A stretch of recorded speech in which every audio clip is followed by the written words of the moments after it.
Welcome to the 104th episode of the Nerdom and Other Nonsense Anime Podcast. Today, we will be breaking down the anime that aired during the fourth week of the summer 2019 season. As always, we include timestamps in the description of the YouTube video and the podcast feed if you only want to hear about one or two specific shows, since we will spoil literally everything. My name is Bcom, and I will write a 50-page essay to express my love about a woman and continue to breathe heavily as I spy on her from the window as she reads it with a look of horror in her face. Also with me are Kat and Leo. Woo. Yeah, it makes a difference if they requested it or not. Yeah, it's nice in O Maidens when they actually request it, and it's kind of cool, but otherwise, maybe don't write a 50-page essay about how much you love somebody and just spring it on them, you know. It's a little long. Well, yeah, not unless they demand it from you. Otherwise, you may be labeled as a stalker. That's just a lot of reading. Like, just make a video at that point. What are you doing? Like, come on. Nobody reads that much anymore. Wow. So, let's talk about some nonsense from the past week. I have a bunch. Well, not a bunch, but like two things I want to talk about. The first is I'm almost done with a really long anime series called Eureka 7 from 2005. Oh, wow. And I mostly just wanted to mention this. Like, I'm enjoying the series. I think it has some like weird flaws. It's a little bit slowly paced at times, and it's a little bit goofier than I'd like at times, and it's a little bit more serious than I'd like. There's like a lot of weird tone shifts. And the main romance in it is a little bit naive and teenager centric and kind of annoying. But it's really hilarious to me how similar it is to Darling in the Franxx. And like, I know when we covered Darling in the Franxx, like we talked a lot about like the shows that it made homage to, if not like ripped off. And like, I wish I had watched Eureka 7 back then, because it is just like, there's a character in Eureka 7 named Anemone who pilots a mech, has pink hair. In one scene can be seen just like eating like jam out of like a jar from her hands and just getting like red all over her face. It's just like freaking 02 when she's in that. With the honey. It's exactly the same thing. And there's just so many other similarities between her and 02 as the show goes on. I've watched Eureka 7 back when it was on Toonami, and I could not tell you anything about it now. It's been a while, yeah. I can vaguely remember things, but that's cool. You don't remember the gecko state? Come on, guys. You don't remember lifting? So apparently we all need to rewatch this. It's a weird and fun series. Man, the soundtrack is not very good too. It seems like they use like stock soundtracks sometimes during the show. It's weird. But besides that, I'm almost done with that. I also wanted to ask listeners, because I'm in a bit of a dilemma. There are a lot of games coming out like over the next week that I'm like really interested in, and I have no idea which ones to get. So like the ones. So you're releasing control of your destiny to random people on the fucking internet because you can't make a decision? Everyone who listens to our podcast is family, Kat. I don't know what you're talking about. Damn it, Bcom. I trust them with my life. Especially the ones in Discord. I love those guys. You know, pick the shittiest one. Pick the one that you think is shittiest, listeners. Because I want them to suffer for this. All right, so here's like 5 games I'm really interested in. Like, all of them I would be interested in buying. So like, I need to know which one I should get. So the one that's like the smallest is called Telling Lies. And this is a follow-up from developer Sam Barlow, who made a game a few years ago called Her Story, which was just a bunch of videos where you would type in keywords and it would bring back videos of people talking about like an incident that happened. And like from what they said, you would have to try to search with more keywords to unlock more videos to unlock like the whole mystery of the thing. And it was just a really interesting little game, and Telling Lies is sort of like building on that for something bigger. So that's one. The biggest game that's coming out is Control from Remedy Studios, who made Quantum Break and like Alan Wake and stuff. I picked that one because I have a personal like for that one too, and I want to know if it's any good. I think it's really cool from the trailers I've seen, but I want to know what other people think if I should get that one. I got slightly worried about it because they had like advertised it there for a while and then just nothing. Dead silence. And that I don't know, that makes me wonder, did they run into issues? What was that about? I don't know. It's weird to me too. You think they would be pushing this really hard right now, but another game, Switch game, Astral Chain from Platinum Games, who made Nier among many other famous games. That one looks pretty cool. You play as like cops just beating shit up. I don't know. It looks really freaking dope and like fun fighting wise. So that's interesting. Then there's the Blair Witch game, which I don't know. Blair Witch was like kind of cool back in the day. I haven't played any of the other like games or watched any of the follow-up sequel movies or anything. I've literally only seen the original Blair Witch. It was this year at E3 when they announced the Blair Witch thing. I remember we were group watching it and we're trying to guess. And none of us guessed it because it was just so out of left field. We were just like, what? I thought it was Alan Wake, too, or something. Nope. It's Blair Witch. And then, okay, the last Shadow like drop horse game, whatever. The Dark Pictures Man of Medan, which is from the studio that made Until Dawn, which I really enjoyed. So, yeah, like you could tell, like there's 5 games. They all seem pretty interesting. They're all coming out like between August 23rd and 30th. It's August 26th as we're recording this, so like I'm like right in the thick of it. I don't know what to do. So please, listeners, tell me, what do you think? What do you think I should play? One game I can recommend is a Remnant from the Ashes.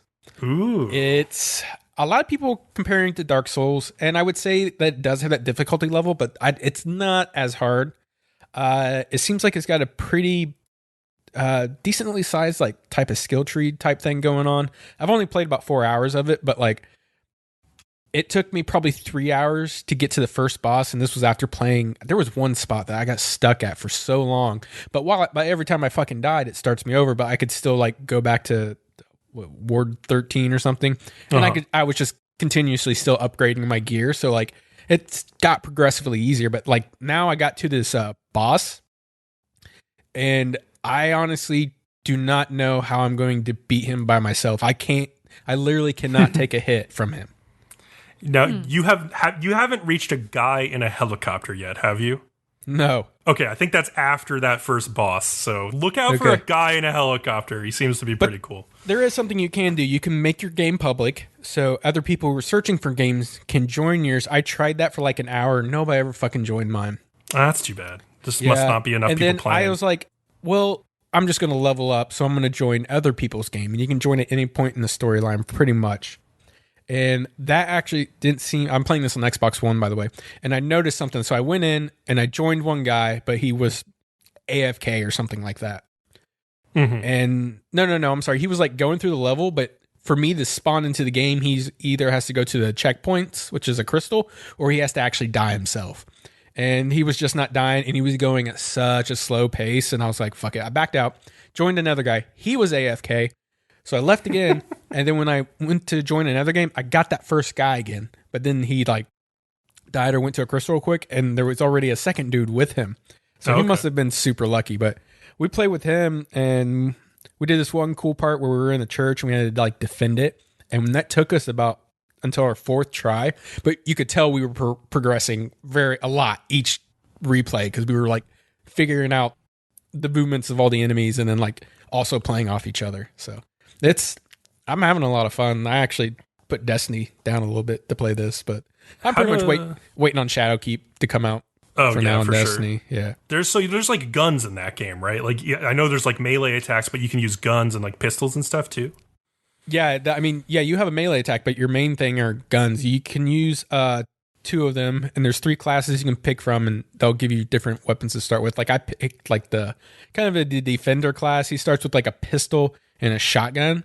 Okay. And you can actually buy like a hunting rifle that comes with somebody else, or like the SMG that comes with somebody else. They each have a different melee weapon. I'm not sure how big of a difference it is. But when I was playing with those other guys, we actually found a sniper. Oh, cool. So then I was running a pistol and a sniper, and that was really fun. Nice. So kind of like Destiny. Running a hand cannon and a sniper rifle. Running triple grenade launchers, baby. That's cool. Yeah. Kat, you play any games? They don't have to be video games. So I keep deciding if I'm going to get Fire Emblem or the one that's like Harvest Moon. God damn it! Oh my God, why am I blanking? I've played so much of Stardew Valley. It's bugging me. Stardew Valley. Yeah. I wanted because my my poor Switch is just sitting in my cupboard, not being used, and I should. Would you guys be able to play together if she got Fire Emblem? I don't think there's any co-op play. I don't think so anyway. I don't know. I haven't gotten to that part anyway. So I don't know. If she got Stardew, we could probably play together if she wanted to, because there's multiplayer with that now, which is kind of cool. Stardew, I mean, because I used to love the Harvest Moon games, like the fiery fucking passion. So I'd probably like that. And then I guess I have like a lot of little random bits today. Like I did watch Tada Never Falls in Love finally. Hell yes. It's one of those because it's one of those things where I wanted to watch it when it came out and it just didn't work out. It's like a romantic comedy in anime form, which is different. Yeah, it was good. I liked it. I never saw more than the first 2 episodes of that one. Mm-hmm. So we didn't. Okay. We didn't Oh wait, hold on. I'm an idiot. I was thinking of Tanaka-kun. Is always listless. Tada-kun is good as well, but I still haven't finished that show. Don't tell Andrew that. It's good, but yeah, I won't tell you. And then, I'm getting ready for my trip to Montreal, so there's a lot of packing and unpacking and being like, what will fit in this carry-on suitcase, and like squishing things in, and because this will be the first time I've ever been out of the country, so I'm excited but nervous. Nice. I really shouldn't be because I've flown so goddamn much. It's just another flight. The only difference is I have to pull this thing out of my thing and they stamp it, right? Yeah. That's the only difference. I'm aware of Your this, passport. but it's still the thing that I got in the mail with my picture on it. They put a stamp on it, they're right? pretty damn important. Yes. I think there's like a 50-50 chance they won't let you back in. Oh God! They're like, no, not you. You're too fucking much. You'll have to wait till they deport you.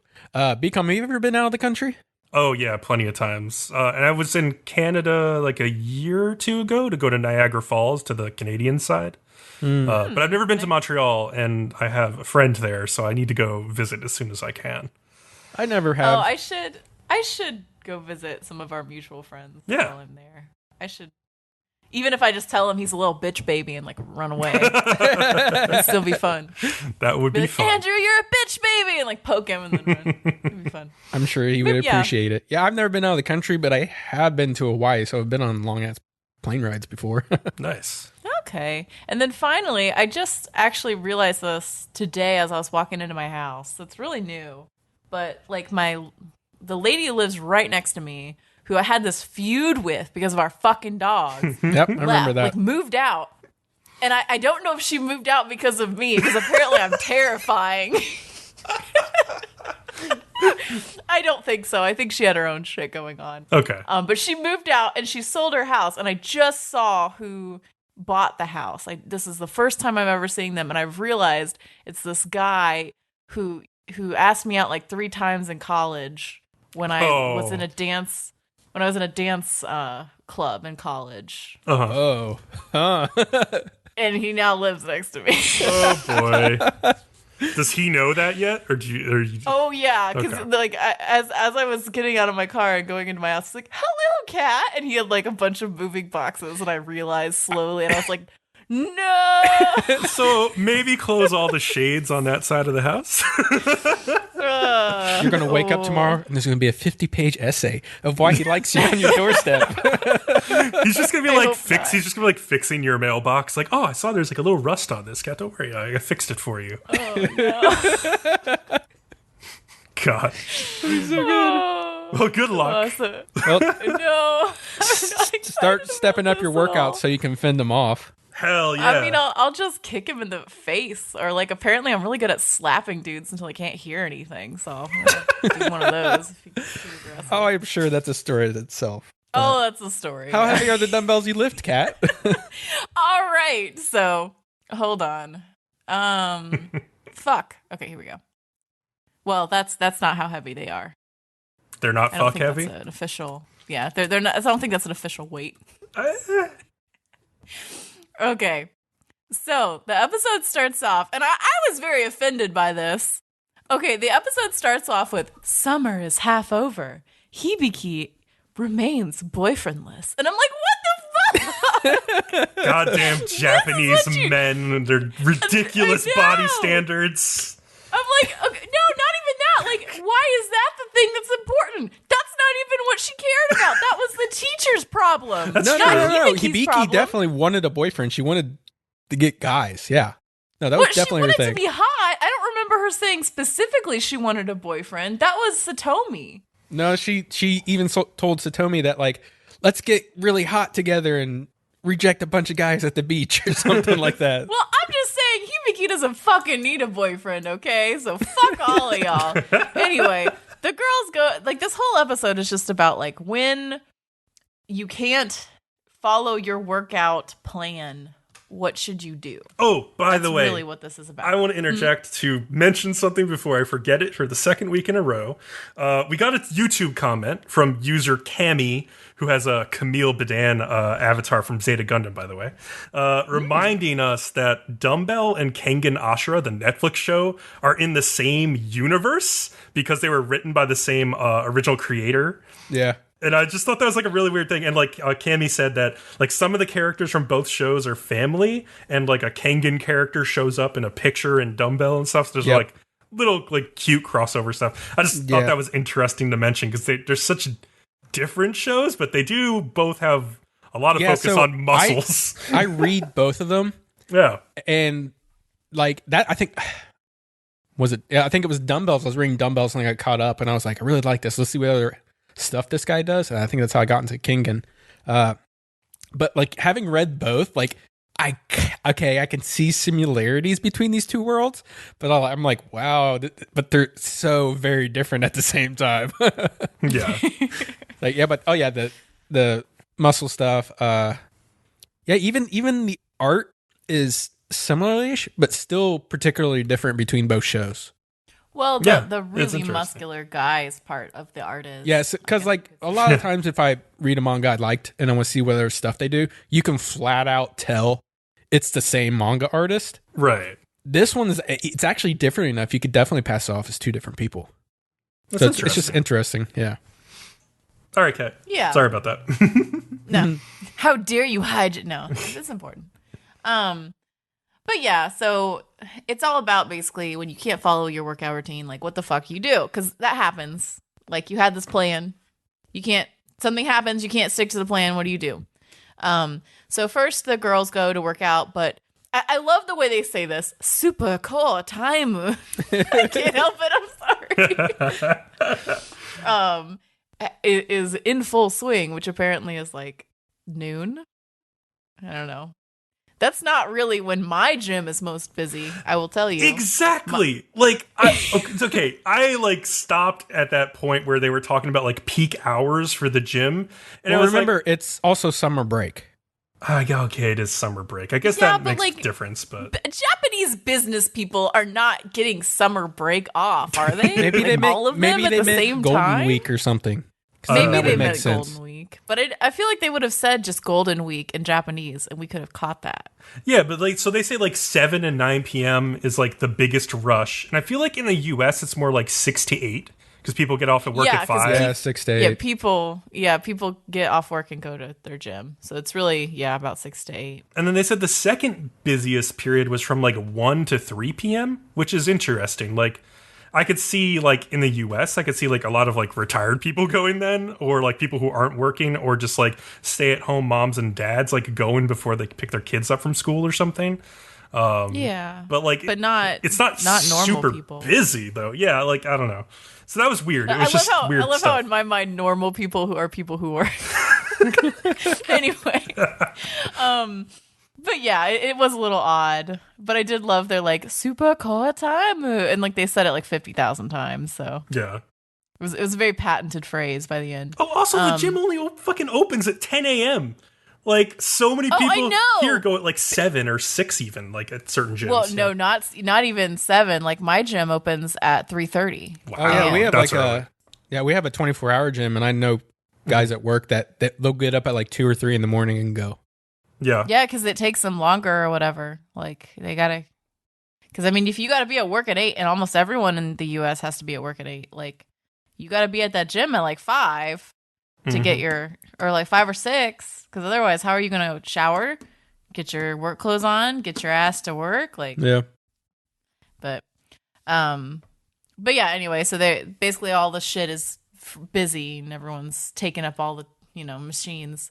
And so the trainer shows them things they can do in the gym. When it is really busy, that most people won't use those machines. Like, they use the chest machine, which I've used, and it fucking is hard, okay? Yeah. I don't care. I don't care if it makes me a wimpy ass bitch that I use a chest machine. It's I do fine. fucking use it.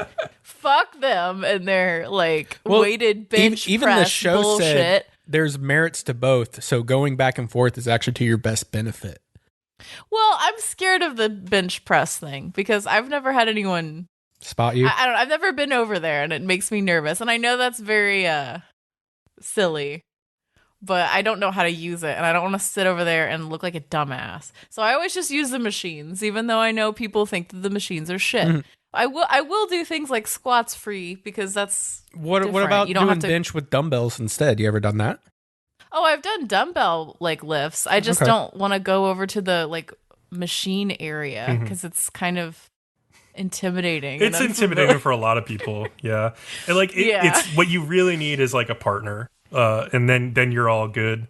Or to find somebody who will spot you for a few minutes. And at most gyms, there's somebody who's happy enough to do that. Especially if it can become a regular thing, but it can be and really especially since intimidating. you're a girl cat, I'm sure most guys would be more than glad to fucking spot you. Yeah. I don't know. So I just stick to mostly the machines. But then and their I'll do dick's my, right next to your squats head. and shit. Yeah, it's a nightmare.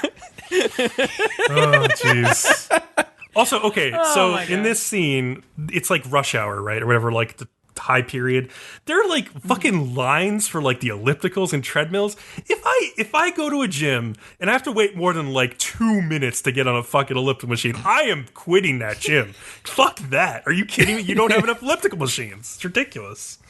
Well, but Japanese people are different. I'm sure that they're just it can't be helped. And they just accept that. Whereas people in the US are very bitchy and I need to speak to the manager immediately.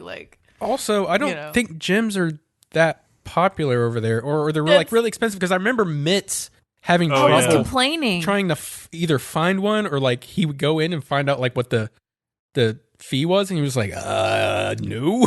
Yeah, Mitsugi from the AA podcast had a ton of trouble finding a gym over there. I remember that. Okay. Yeah.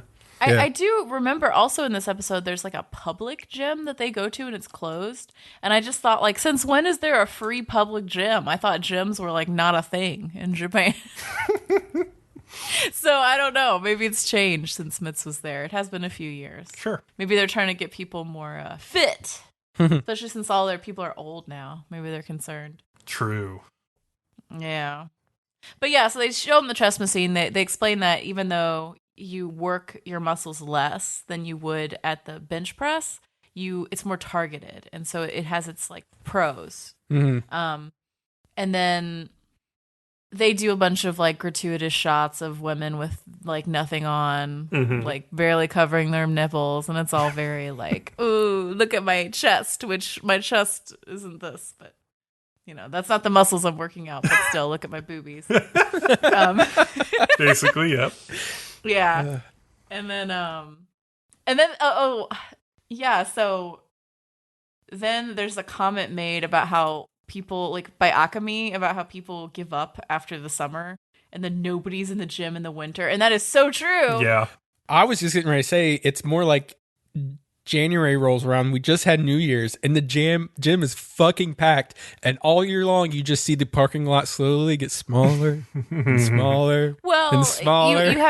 You have two times. You have right in the spring and summer, people go a lot because they want to be hot when they're outside Yeah. with no clothes on, and then people start petering out around September, and then you'll have September, October, November, December, nobody in the gym. And then January, suddenly everyone's in the gym, and that lasts for through January, sometimes into near Valentine's Day, and then right at that time, once again, nobody in the gym. So, oh yeah, sorry. Anyway, I've observed this through many years. Suddenly Ayaka appears, and she's now, I guess, using the Silverman gym to hold extra classes for her boxing place, which is interesting. She made a deal with them. That's pretty cool. Yeah, that's kind of cool. And then the next day, they all decide to go to the gym together, but I guess it's just closed randomly. Which, again, in the U.S., if that was the case, everyone would be furious. They'd be like, "You can't just close the gym." Yeah, they would need like an extremely good like a good reason. I mean, like they're like the water pipe busted and it's flooded the entire fucking place. Like they would have to do something to like that extreme. Otherwise, people will fucking rage. Yeah, people will be outside picketing in the U.S. if their gym just closed. Like, no. But anyway, so they also try to go to the pool and the local gym, whatever the fuck that is, and they're also closed. I guess maybe it's like their version of the YMCA. I don't know. Which that seems unlikely. But basically, they're like, well, we don't have anything. We can't work out, where we wanted to. What do we do at home? So Akemi invites them to her house, which is a stereotypical rich girl house. It's so ginormous. It's like it's ridiculous. No, it's ridiculous. Supposed to be the stereotype. Yeah, they did it on purpose just to be absolutely ridiculous about it. And it's pretty funny. She also has an older sister, which you do eventually get to meet. Ooh. I do. I also love that, like, it's the stereotypical, also, I don't have parents who live with me. Kind of thing. Actually, I take that back. It's not, I don't know if we meet her older sister. I know we meet Ayaka's older sister at some point. Oh, okay. Okay. Yeah. I hope we meet all the older sisters at some point. That's my true wish for this anime. Oh, wait. I think we already... Did we have the punching bag scene? No, I don't think so. I don't think not yet. Okay. Shut up, Leo. Stop ruining it. Sometimes I can't remember. I'm like, was that from the manga or was that the previous episode? But yeah, so they point out she could have her own gym because she's fucking rich as shit. But she's like, it's not the same. And I'm like, that's the rich person thing to say. And then, so they watch this video of this guy named Toshiro Ozu, who is a literature professor who apparently is ripped. And this guy looks so fucking scary. Like, I would not want to sit in the same room as this guy because he's got some creepy faces. Now his design looks a lot more like something from Kingen. Yeah. Yeah, that's true.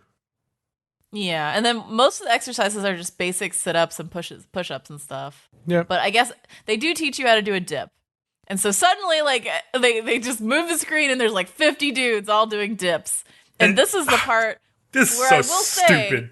say, at least their fan service is equal because there was a lot of close-up shots of like muscle. Look at this guy's butt. It's pretty equal with the fan service. So for every shot you get to see of like Hibiki or Kimi, just know you're going to get some. Oh, they call him like Jason Stateds or something like that. It's pretty funny. But like, okay. First of all, I'm a pretty big guy, so like if I put two chairs together and tried to do that, like those chairs would like immediately break. Like any average wooden chair, fucking not gonna happen. And like all these guys are like jacked, and it's just like you need to weigh down the seat of the chair with something if you're actually gonna do this. To not even like break it, but like that high center of gravity that you're putting on, you're gonna fucking tip the chairs over and hurt yourself. Oh yeah, you're gonna really hurt yourself a lot. What you should do, as I told Kat, is flip those two chairs around and put your hands on the seats. Well, but then you can't. Your like knees are gonna touch the ground. Yeah. Well, so then you just stick your legs out straight, and then no, you can't. Stick your legs. They do that. They do that in the rest. show, and you can let them rest on the ground. It's going to ease it up a little bit, but you're still going to try to keep all your weight on your hands. Okay, I thought you were trying to say like, stick them straight out at a 90-degree fucking angle and just do that. Yeah, you're like a Russian gymnast. Yeah. Come on, Kat, get good. No. But yeah, no, I also called bullshit on that. I was just looking at it like, I can't do that. No way. Mm-hmm. Like, I'm going to knock one of those chairs over and fall on my ass, and then I'm going to be like a broke cat. So, no. But I did like the one that's like a reverse push-up or whatever. I could probably do that. That's the one that you could easily do on a chair, and it wouldn't break. Yeah. Mm-hmm. And then I didn't get, they didn't explain this very well. They're like, a negative movement is very beneficial, blah, blah, blah. And I was like, what the fuck are they talking about? So she researched it. So, yeah, because it was annoying. And I was like, they didn't tell me what a fucking negative movement was. They just said it was good and they should tell more. Basically, it's like when you contract your muscle, like if you do a flex, it's like a positive movement and your muscle is getting like smaller and clenched. Gotcha. And then when you stretch it out the opposite way, the muscle is getting longer. And that's a negative movement. So I guess the idea is that they want the clenchedness to happen when your muscle is getting longer, not when your muscle is getting shorter. And that's exactly what happens with the tricep during a dip. Okay. Yeah. Which I still don't know why that's good, but apparently it's good. So, yeah. But yeah, and then Hibiki tries a weighted dip because they're like, put a backpack on, which is basically what Bcom would be without the backpack. And then it just breaks the fucking chairs. And I'm like, that would be me. Yeah. But it's just like another Hibiki fat joke, I guess, at this point. Because everybody else is fine. She's not fucking fat. I know, so exactly, which is why it. it's so dumb. I was like, oh, God. It's so stupid. Anyway. I guarantee you if a girl was eating as much as this bitch is eating, she eats a shit ton. Like, she would not be 120 pounds. She'd be like, a lot more than that. Dude. I mean, look at that bento from last episode. Holy shit. Yeah. I think it's just Hibiki just being, like, kind of a little bit overly obsessed about her weight. Like, I mean, some people can be like that. And then she just keeps having these, like, series of unfortunate events that keeps reinforcing that in her head. That's how I view it. Well, I will say when I was in high school, I was about like 125, 130 pounds, and I'm much taller than Hibiki, and I thought I was fat. Yeah, I was just a dumbass high school girl. Her thought process is very believable to me, which is why I don't really have a problem with that. I guess. Yeah, and then you get older and you realize, like, oh, I was just a stupid bitch. But like, but she doesn't know that. She's caught in like teenage hormones and shit. So I guess that's true. But yeah, so then the teacher tries to take a trip to get hit on by guys at the beach, runs into the girls. They also want to get hit on by guys at the beach. This was like the weakest thing to me. They get to the beach, the beach is closed. And okay, this is the part that was the funniest thing in this entire sketch. Okay. There is a sign, and it says in English, please note a dangerous living things. That's what it says. That's like perfect broken English. I know. Not please note dangerous living things, or please note a dangerous living thing, or like please note a shark. It's a dangerous living thing. The grammar is not proper, but they still got the point across. We get it. So anyway, they all are like, "Aw, we can't swim." Sad face. So they decide to do burpees on the beach. I fucking hate burpees. Oh, God. They're the worst shit ever. I hate them with a passion. Fuck that. And this was like the first rough exercise, like after the episode, that I was like, fuck, I can barely do these. I don't like them, and I will run on the treadmill for an hour. Yeah. I will not do burpees. I don't know why I hate them as much as I do. I had to do hundreds of them for baseball back in high school, and I fucking hate them so much. I've literally been in boxing classes where like we're doing hardcore shit and I'm like, yeah. And then they're like, and now do a burpee. And I just stand there. I'm like, fuck no. I'm not doing it. So I'm stubborn. I was really glad Ayaka got some more screen time now, because she's honestly, if you look on my anime list, they only list Hibiki and Akemi as the mains. It's more about 5 or 6 of the girls are really pretty much all the mains, and Ayaka is one of my favorites. So cool. Yeah, she's I like got her a lot too. Yeah, she's got those nice washboard abs. You know, woo. Yeah. All right, tell us about the Maidens. Yes. Oh, Maidens in your Savage season. This was I actually really enjoyed reviewing this episode. It's really great cool. episode. Yeah. It's really good. Episode 4: The Purpose of Books. Rika changes her look by taking her glasses off and wearing her hair down, and like the whole class is just basically floored by it. And then like even some people ended up comparing her to that model Erika that they've said somebody said she looked like before. But that also prompts some people to remember that Amagi was Shun. Yeah, Shun. Yeah. To make Shun, that he made this comparison before. And that then maybe Rika changed her looks just for him, but Magi denies it and everybody laughs, except for Rika, who's like a bit embarrassed from all the attention she is getting. She kind of leaves the classroom in a storm and she tries to go to the rooftop to cool off, but she finds the door locked. But Amagi followed her and tells her he doesn't think everybody is getting the wrong idea and would be a little disappointed if she actually didn't change up her look for him. So that makes her a little flustered, and then she demands he writes a 50-page report on how, why, and when he actually fell for her. Also, I love this idea. Like, if a girl had asked me to write a report in high school about like why and when I fell in love, oh man, I would have written the shit out of that. It would have been so good. I would have like MLA citation formatted that shit. I would have just like had a bibliography. See, my reaction is the opposite. My reaction would have been, oh, I guess I don't like you anymore. No, I would have been like, oh, challenge accepted. Let's go. Let's do this. God, weirdo. So, Kazusa, Momoko, Nina. Hey, well, actually, Kat, what would you make a guy do that for you? I mean, yeah, because then you know they're really dedicated. You know that, like, I don't know how you can fill 50 shit pages about you. Okay, it doesn't matter if he just said cute, cute, cute for 50 pages. He wrote that shit all like handwritten, okay? 50 pages of handwritten. That shows that he worked. He did some shit, okay? That's good.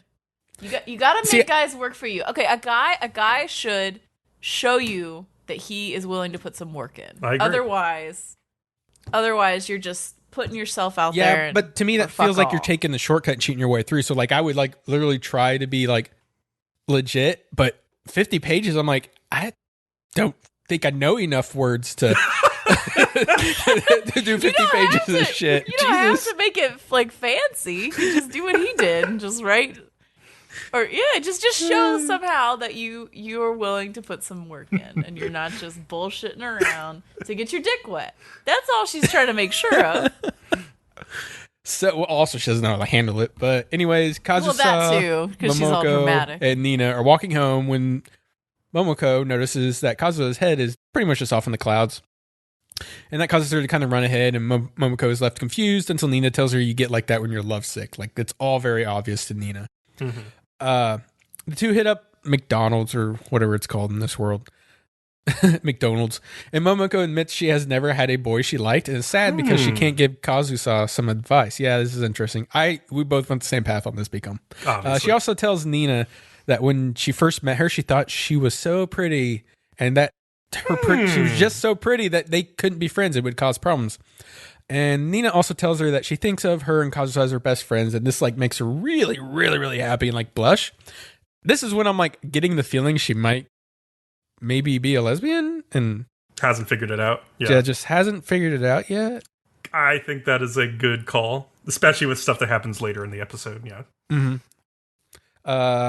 Hitoha confronts her teacher in the club room and finds out as a kid he was kind of weak and spent a lot of time in the hospital with only his perverted thoughts.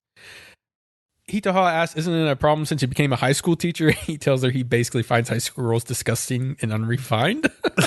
Which so he's like, there's no worries there. It's like, I mean, okay. But like, isn't he lying his ass off as like shown? Well, like in the next 5 minutes? Maybe, but at least he's trying to be the adults. Like, he's trying.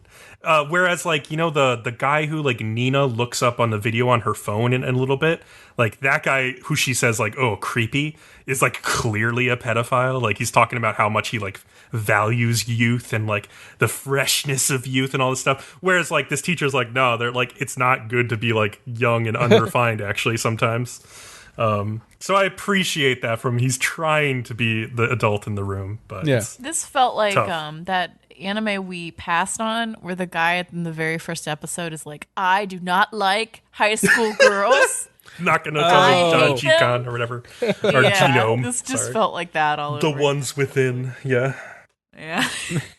What a title. Jesus. God, you guys, the next episode is, we're gonna have a discussion. Make some time for that one. But then, like, Hito accuses him, like, you were going to sleep with a high school girl when we first met up. And he's like, he's like actually expecting a middle-aged man almost by the way she wrote. He really didn't know what to expect. He almost expected to meet a guy, I guess, and just didn't be like, no. She gets angry and just like mounts him and grabs him by the collar. He is, of course, just like taken by surprise and doesn't know how to react. And she eventually just gets too embarrassed and then just runs off. Well, she not just embarrassed, like she like literally feels like sexual attraction, like kind of throbbing through her. Yeah, like, later on, she has the line, I didn't realize how sensitive I was on my inner thighs. my inner thighs, yeah. Which is like a thing people start to realize at that age. Like guys or girls, like you start to have those feelings when you get close to people and it's like, oh, fuck, what the fuck is this? My body's doing weird shit. And you don't quite understand how much control it can have over you at times, which is, you have to learn to deal with it, basically, or live with it. So Momoko one day gets invited by 2 other girls to go to karaoke. Turns out it was a bit of a trick because they're going with 3 other guys, and one of them clearly has an interest in her. At karaoke, there's this guy who's going to be a virgin forever because he is singing a song which only has the words "let's fuck." He's just singing let's fuck" over and over and over. So bad. It's like the guys who message you and their messages, "Hey," and then a dick pic. It's like the guy who moves in next door to you, Kat. But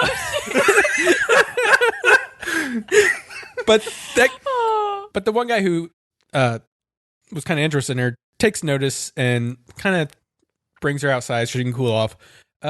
But he says he doesn't have an interest in her in a romantic way. And it turns out he actually remembers her when they were little, and he noticed how confident she was, even though she just kind of was alone most of the time. Mm-hmm. And he always kind of looked up to her for it. And I guess he moved around a lot. And so they kind of, in this little scene, they become friends and exchange numbers. Mm-hmm.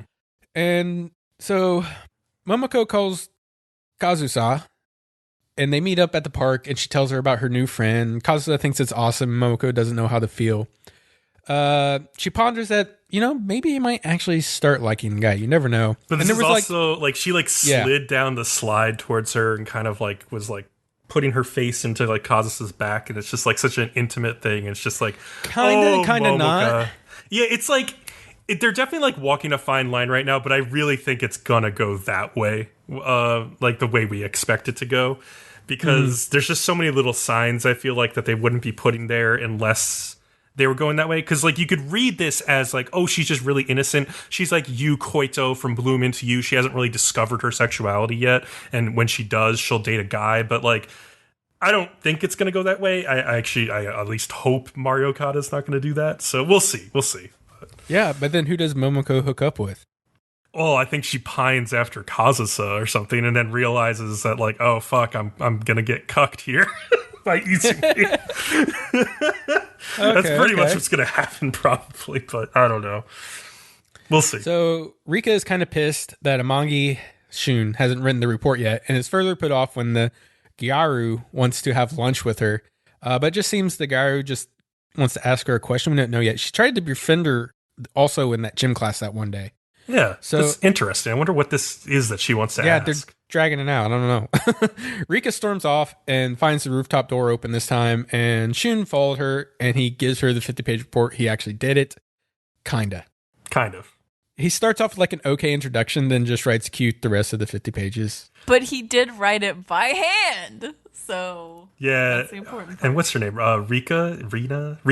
Rika's like, oh, it was like cute was just raining down on me, and it's like I like that scene because it's she's a girl who has had a lot of like shitty things said about her appearance, about like her whole personality, and just to have this really cheesy but also like overwhelmingly like nice thing done for her, like it makes total sense that it would cut right through everything and go straight to her heart. Mm-hmm. This rain of cute, And also, the very last line of this essay is, "Will you go out with me?" Mm-hmm. So, then the episode... It's cute. It's super cute. It's pretty good. So, the episode wraps up with, like, Izumi asking Nina for some advice about something, more than likely about Kazusa. Kazusa later sees the two walking on a train, and she just kind of, like, panics. And Hitoha also talks with the teacher again and grabs his hand and presses it to her chest and asks him to teach her the reality. God.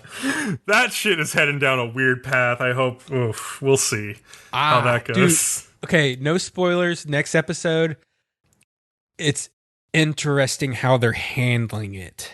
Okay. I went down... I say that while I bite my lip, because I still don't know where this is fucking going. I went down this weird rabbit hole because there's just like one scene in this episode where Kazusa's at home and she's like trying to read books to distract herself from like thinking about Izumi and everything else that's going on with her. And she's reading Thus Spoke Zarathustra by Friedrich Nietzsche. And she's like, she's thinking about a quote like "man is a rope," and then she thinks about another quote like where she's like, I thought man was a river.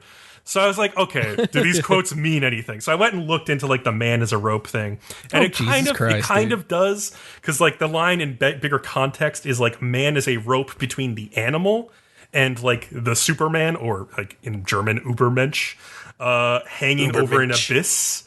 It's basically just like how man is just like a tightrope walk away from reaching this like enlightened state, but that their other end is always tied down by their like animalistic desires and things. And I think that kind of illustrates what Kazusa is struggling with Izumi, where he's like, I love this guy. He loves trains, all this stuff, but he also like wants to jerk off, like to porn.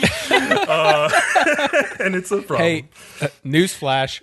Both sexes like to fucking masturbate, okay? Oh, yeah, absolutely. And then, so, like, the other quote, like, man is a river, I had a tougher time trying to attribute that. Sometimes it's, like, falsely attributed to Buddha because it was, like, written by some guru named Osho who lived in Oregon and, like, launched, like, domestic terror attacks against the United States or something.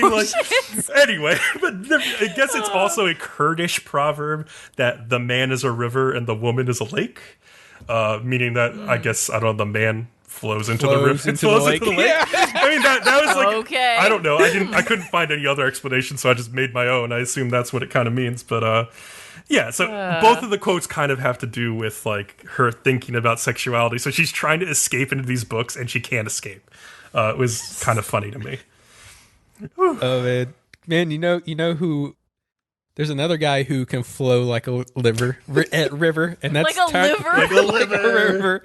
And that's Sting like Tanjiro from Demon Slayer. Oh, God, This fucking shit. All right, go ahead and tell us, Lee. All right, episode 17. Are you not liking it, Kat?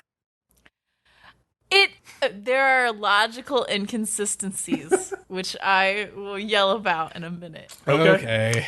Episode 17. We try to make Zenitsu a good character. Oh, that's not the actual title. Shit. You must master a single thing. No. You'd have to put like a little thing in there. Again. We try again to make him a good character. And once again, we fail. Okay, anyway.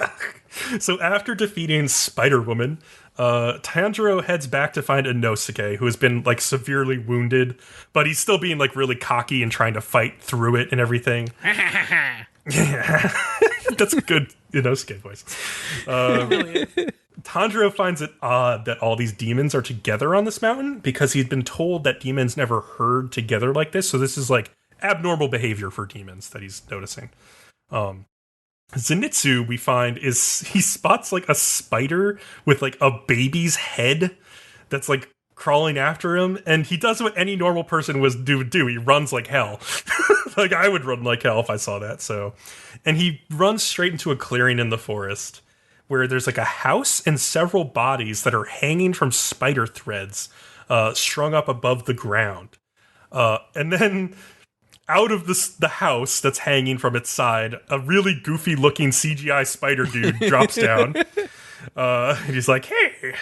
And so Zenitsu, of course, tries to run away again, but the spider's like, yo, bro, look at your hands. And Zenitsu's like, oh, shit, they're infected with spider stuff. And the spider tells him, oh, the poison will turn you into a spider in 30 minutes' time. So, yeah, can't he just cut his hand off?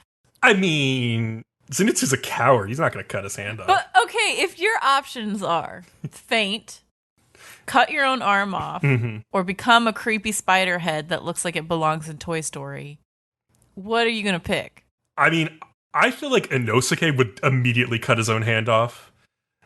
There's no guarantee that it's not like just in his bloodstream now, though. Like Yeah, I was getting ready to say, I believe kind of once you're bitten, it definitely, like, I'm just thinking like snakes and spider bites. Mm-hmm. Like it's almost immediately in your system, but it's just primarily located in like that one spot, which is going to be the worst. Yeah.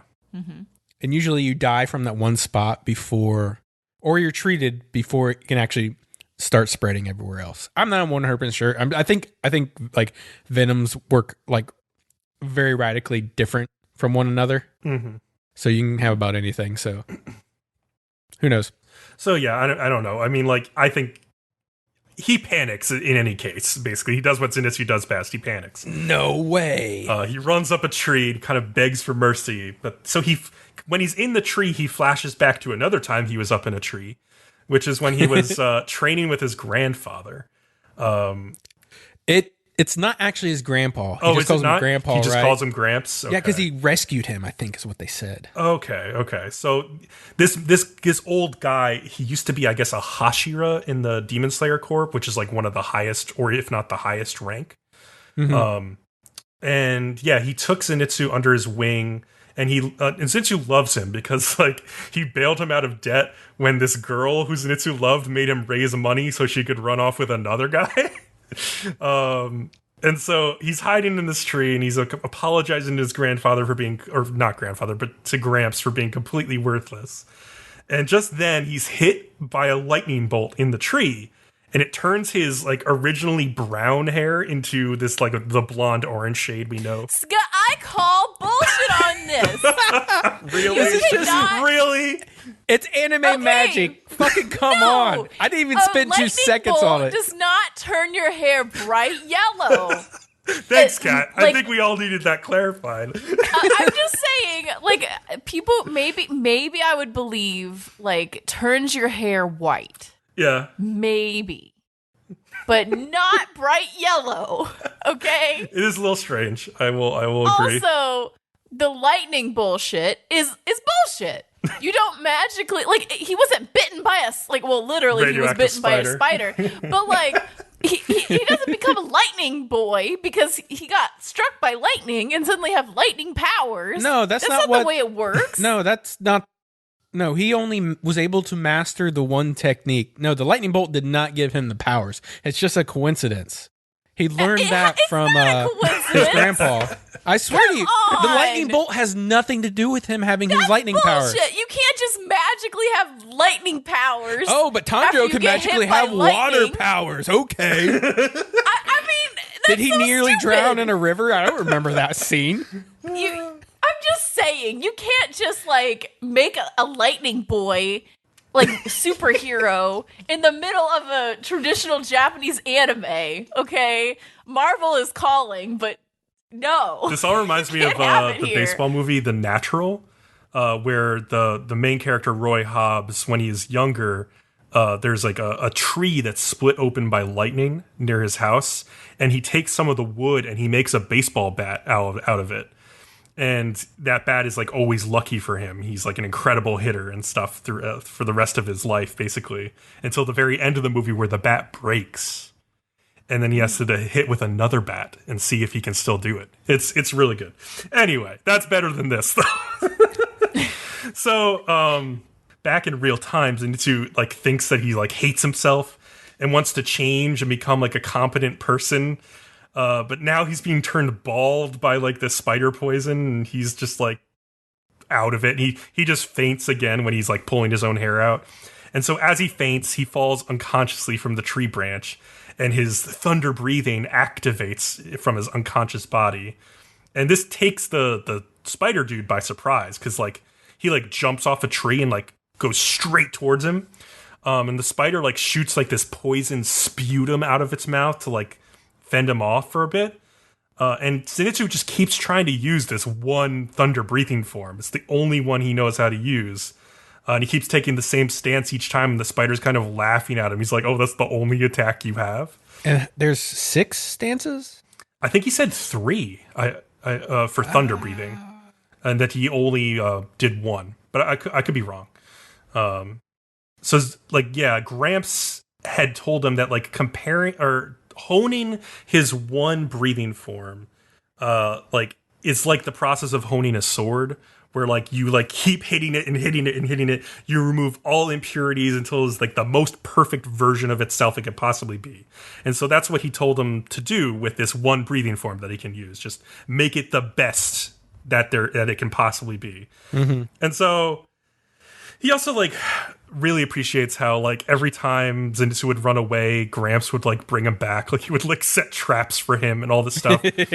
It's kind of funny. Yeah, there's like that other guy who wants to train with Gramps and is like really annoyed at Zenitsu for like wasting his time.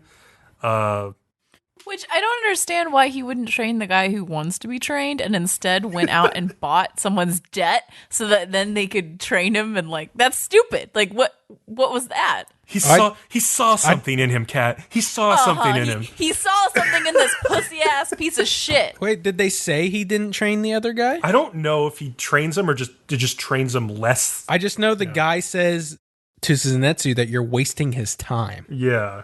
That's like the extent of that conversation. Is that apparently now Zenitsu can only fight if he's unconscious. So what are they gonna do? Like, is Tanjiro gonna go around Zenitsu's a with piece a of shit, baseball Kat. bat? That's been established. Is Tanjiro gonna go around with a fucking baseball bat and every time they have to fight be like, Zenitsu, look that way, and then like hit him in the head? Like, I mean, that's a really good idea. Yeah. That's a good strategy you cooked up there, Kat. I like that. Well, but like he's gonna end up having a concussion. True. I guess he can't get any stupider. So, back in real time, anyway, Zenitsu is swarmed by these small baby head spiders, but he uses his lightning to break out of it, and then he uses his, like, thunderclap and flash attack to... Wait, what? Is that really what I wrote in the doc? His magical marvel powers. He used his magical marvel powers. Yeah, I did not change that. I wrote in the doc he uses this thunderclap to fart around the clearing. I think I meant to write dart. But, you know. That's better. That's better. And he's like, he's bringing himself off of the spider threads. Yeah. If having like the magical ability to like fly, but only from his ass. I was taking a fucking drink and you go, did I actually write that? So I looked back at the screen and saw that and almost spit fucking everywhere, dude. What if that was a superhero? Like they could fly around like Superman, but only by flying. Yeah, Ren and Stimpy. Oh, God, you're right. Ren and Stimpy. What was his name? It was like French Toast Dude? I can't remember the name. It's been so long. But I have the image in my mind seared into my eyes. Toast Man. It's Toast Man. Powdered Toast Man. Yeah, he would fly around by farting, Kat. This has already been done. Well, Thank God. I don't fucking know this. I didn't watch it. So, he like redirects himself with the spider threads and he slices like upward through Spider Guy and beheads him. And he lands on top of the suspended house and his time has almost run out. And he remembers Gramps telling him, don't ever give up. So he tries to slow the poison with his breathing technique while his bird Chuntaro flies off looking for help, basically. And then at the end of the episode, we get back to Inosuke and Tanjiro, who are drawn into a trap by like the spider daughter at the river. And they get lured into the river and then like pop, a spider jumps down like right at them.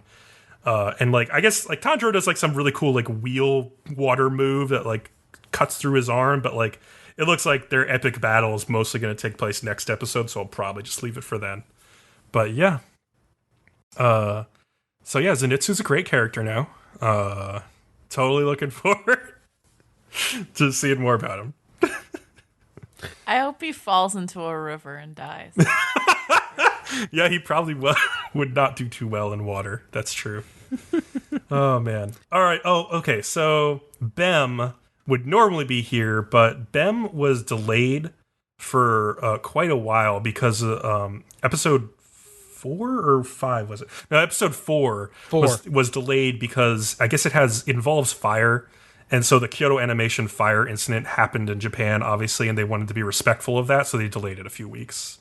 So we're just not going to review it this episode. We'll review it next episode when it would have aired alongside like the other episode 5s. Yeah. Otherwise, we would actually have to delay the podcast waiting on this episode every week. We didn't want to delay any longer. So yeah. All right. So, but since we are skipping that, it's time to take a break. Yay! We'll be right back. We'll be back soon, guys. Back, yep. Hey dude, you into anime, manga, and all that radical stuff? Oh yeah, man, it's tubular. Then you should totally check out the... This transmission has been hacked. If you want discussions, debate, reviews, and all in between, you must listen to the Anime Radicals Network at www.animeradicals.com. There's timely reviews, revolutions, mecha, and much more. Find it on iTunes, Google Podcasts, and all podcast catchers. The Anime Radicals Network. The revolution will be simulcast. Hey, do you like wrestling? Whether it be in a bar, an arena, some weird place in Asia, or in a stadium? Or the occasional penis plex? Well, if any of these things might tickle your fancy, anywhere in between from penises to wrestling, you can come and check out our podcast. Our podcast name is Smack It Down. We talk all things WWE, New Japan, anything else in between. I'm Jay Silver. I'm Corey Gold. And we look forward to you joining us. Happy Rusev Day. Happy Rusev Day indeed. And we're back, and after subjecting Kat to watching some Powdered Toast Man from Ren and Stimpy, she is thoroughly disgusted. Bcom and I may have had a little nostalgia for it, because we both were like, wow, I remember this shit. God. Ren and Stimpy is like, such an insane show. Oh, I can't To believe me, it's the feeling when someone like reminds you of toe funk in between your toes and you get that disgusted feeling in the pit of your stomach. Oh, wow. That's the feeling I got. I just remember this fucking like Stimpy like getting out of like a shower or bath, and then he would use his towel. He's like, remember to dry where the sun don't shine. You take his towel like in between like his butt crotch cheeks. and just like comically like drag it back and forth. I totally still do that sometimes. I'm like, I always think of Stimpy when I do it. I hope you then wash that fucking towel because Oh, I'm perfectly clean, Kat. Like if it's you got out of the shower, after I hope get to out of the God shower. it's clean. Very clean. And I'm just imagining you dragging that in between, like on your taint, and like the next day you like wipe it all over your face, trying to dry off your face. After shaving, you know, my fresh skin. Yeah, and then people are like, "What is that, Bcom? Is that your natural fucking musk?" And you're like, "Yeah." Oh yeah, Yeah, very little do they natural. know. Anyways, Dr. Stone is a show we're following. We're on episode 4, Fire the Smoke Signal. So basically, Taiju's like, Ruby, no! God! No toilet water! Disgusting! And you're called me Dogs are disgusting. God. Stop it! I like how she's just like gonna one up it. She's like, I just heard some nasty shit. What about this? So Taiju is going to refrain from confessing to Yuzuriha until they bring back humanity. Wow, talk about a bad decision. Which is why my notes started with just fucking confess already. I don't understand. Like, they're never going to bring out back all of humanity. Like, come on. It's just a reason to draw this out for like the entire length of the manga. Just get to fucking and have a baby. That's what I said. That's They're what Adam and Bcom literally Eve. said on break before you got back. It's like, why? There's so much sex you could be having right now. So the only credit I can give this is that Yuzuriha seems to be aware that he's going to confess. So that's at least She a one up for literally an has anime. a dress on that, like, you can see the entire naked, like, side of her body. Yeah, that's a pretty thirsty little tunic she wears, I gotta I mean, say. I'm pretty Definitely. sure if she didn't want to wear that, she could wear something else. She's trying. She's like, look, Taiju. Like, look what I have on. It's hot, isn't it? So Senku finally gets the third ingredient he needs to make gunpowder, and apparently the recipe is legit because Yeah. some little mecha Senku pops up on screen and tells us not to make it. What the Bcom- fuck is Mecha Senku? That was so random. It was weird. It felt like a Saturday morning cartoon thing to happen. It was really weird. Like, I had glanced over your notes and saw that and been like, what the fuck is he talking about? And then watched the episode. It even still is surprised. I don't know how crazy surprised it would have been if I did not even have a heads up. I would have been like, when did he build a mini mech? Maybe that comes in the future of the show. What if the future of the show is just going to be Senku talking to Mecha Senku? Like, God, that's going to be dumb. It's his own little mini me. So, the next thing they have to do is compress the gunpowder. And Taiju goes to do it, and Senku tells Yuzuriha not to worry because it won't spark. But then, like, he remembers Taiju has like crazy strength, and they almost blow themselves up. And then Senku tells the others he will use the gunpowder to negotiate with Tsukasa. And at the same time, Tsukasa is thinking that if Senku has already made gunpowder, he will have to kill him. And then suddenly out of nowhere, the three see a smoke signal in the distance. And they believe it was likely started in response to their explosion. And Senku has come up with a conundrum. He knows that he can either answer back with more smoke, but then they'll also let Tsukasa know where they are. But he decides to build the fire instead, just to respond to the smoke signal. They also like let off like 3 more explosions. And then meanwhile, Tsukasa does notice smoke, and he like takes Yuzuriha hostage, who was out getting more wood for the fire. They then confront Senku, and he acts like he doesn't care that he has Yuzuriha, but definitely shows a reaction when Tsukasa quickly cuts off Yuzuriha's hair, so now she has short hair. Tsukasa also doesn't want Senku to create weapons of science because he's afraid the older generation will start fighting over established interests. I have a lot to say about that. Well, Yeah. wait, though. Yeah. No, this is a good point. All right, Yeah. fine. So I think this is so naive on like Tsukasa's part that like, oh, if I just kill the older people, then like nobody will have established interests. Everybody is gonna have interests, and everybody's gonna want to like revive someone.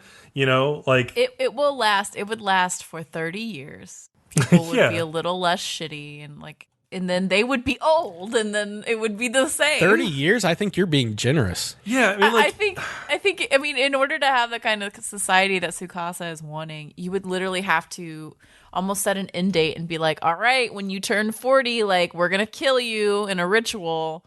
yeah, Like that's right. the only way that you would have the kind of society that Tsukasa there's already is wanting. established interests between Senku, Yuzuriha, and Taiju. Exactly. Like that's what I was thinking. Is like there already are established interests, and then like people, like even grade schoolers know that they like lived in a country or a town and had like some sense of loyalty to like their family and town and community. Like they're gonna have established interest, even if they're like not as like. They're probably more flexible than some older people would be, right? Of course, because people who had like built up sums of wealth and fame or like status, like they want to cling to that and restore that more so than young people would. But like I don't know, just the way he talks about it, how like oh well, like nobody's gonna have established interest, just like seems very naive to me. I think he's just imagining this brand new world where everyone will be great to each other, and that's like the good part of him that Senku is talking about. But he's just not thinking about the realities of. It also, to people me, and- sounds like he's trying to establish a monarchy. Also, It almost, honestly, to me, it sounds like he's trying to make like a communism that actually works Yeah, more than anything. yeah. And it never, and just like that, actually, that's a good example. Communism is terribly naive at its core because, like, the idea of it sounds very nice until you get real people involved, and then you find out that people are selfish and it doesn't work. So basically, Tsukasa is like the ultimate communist, if you think about it. in a way, yeah. Yeah, so Tsukasa also wonders why Senku didn't just bury Yuzuriha in her petrified state and then came back for her later so she couldn't be used as a hostage.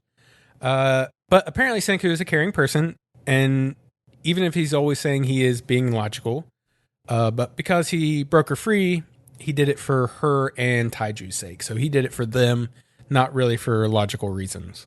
Yeah. And Tsukasa also wants the recipe to the liquid that breaks people out of stone. He's surprised when Yuzuriha points his spear back at her neck and tells Senku not to tell him because he can't kill Senku if he doesn't know the recipe. But then Senku just flat out tells him anyways. Because And Senku's a dumbass, and Senku needed to just let her die. Well, I was also fucking annoyed that Yuzuriha is like already trying to sacrifice her life.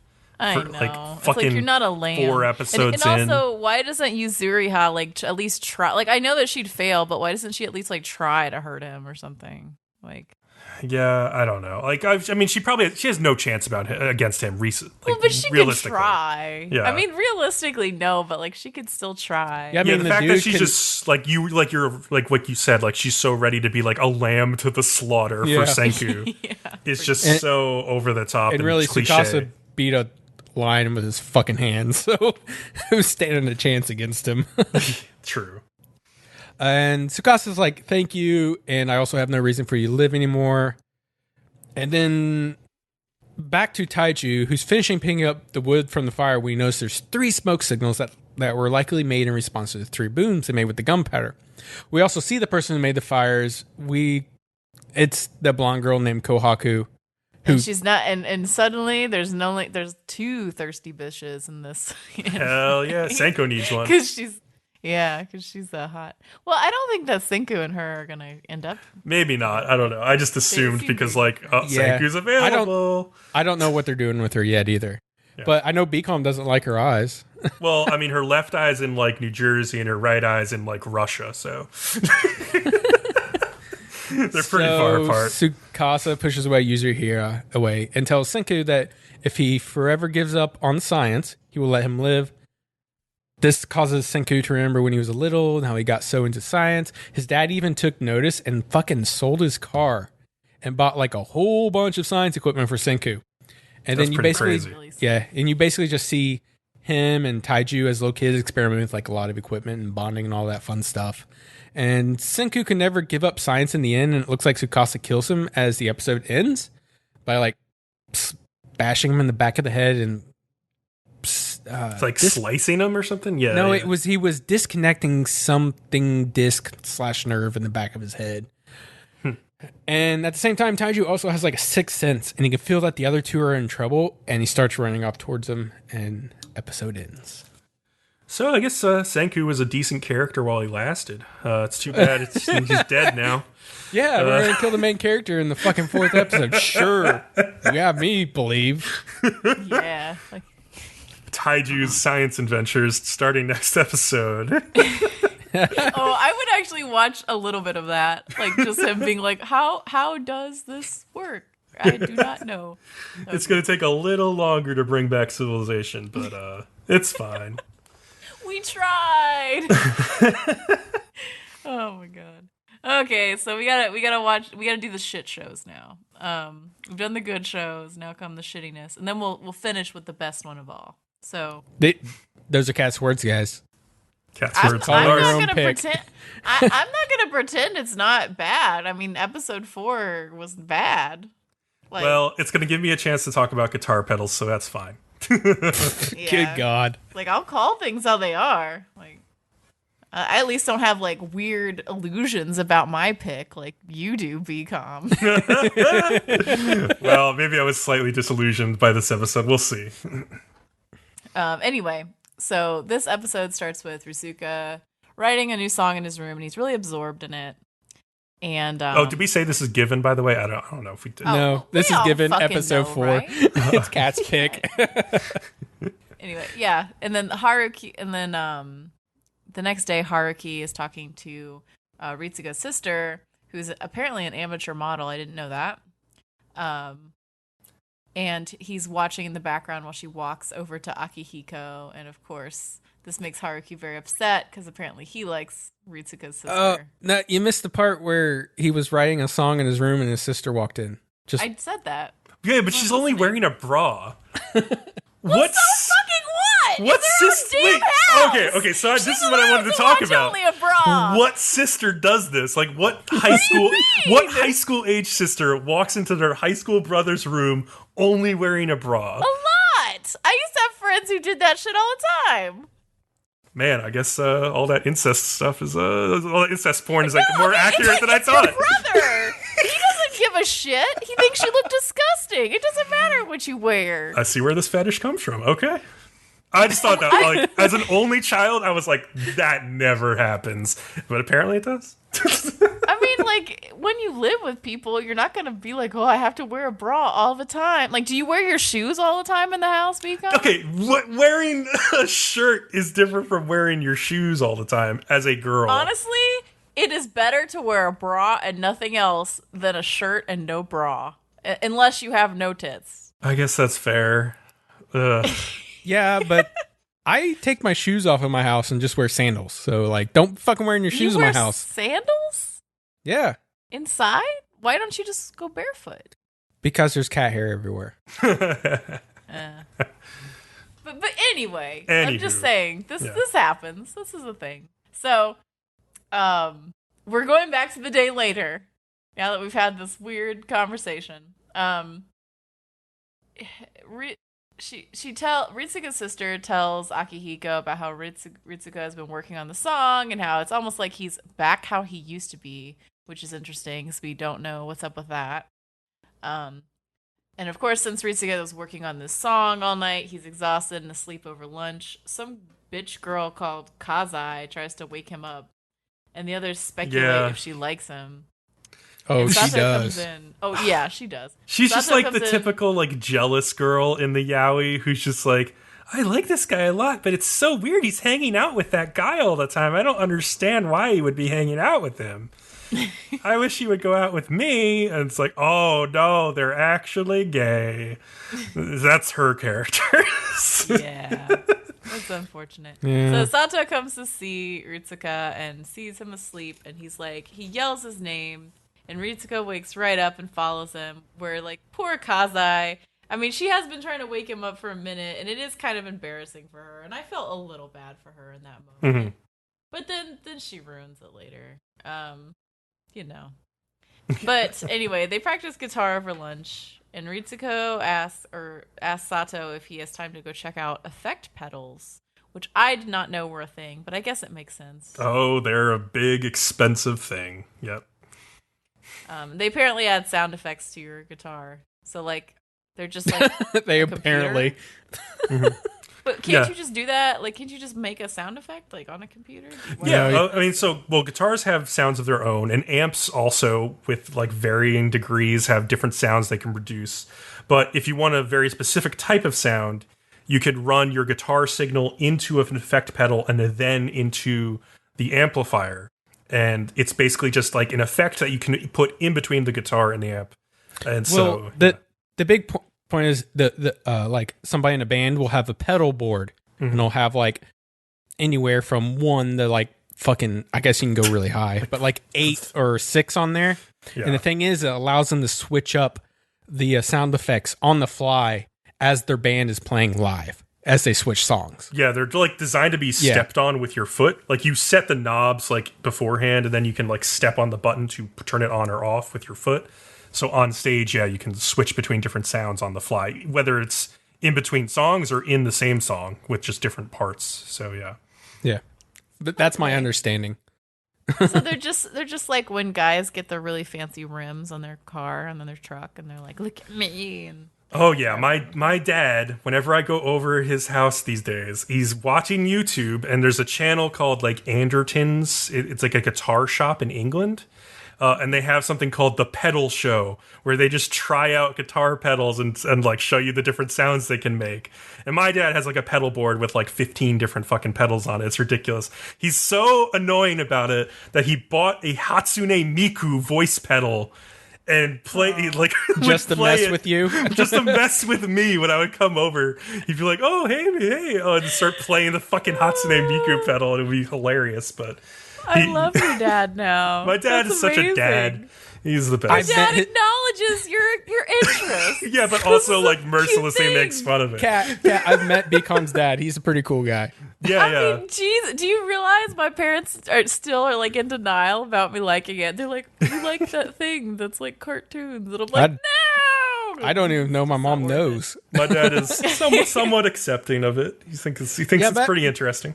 Yeah, but back to the pedal board, it's more than just like having the fancy stuff. Yeah, guitarists definitely enjoy like collecting them and get different ones. But like, especially with my buddy who plays in a band, like it's really important to him to be able to make his guitar make that certain sound when they play that certain song or halfway through the song or whatever. Like, right. He's like, I want it to sound the best I can get it at. So yeah, that's half the reason. Half is like, ooh, fancy gizmos, I love this stuff, and the other half is like, I want to fucking actually sound good too, you know? Right.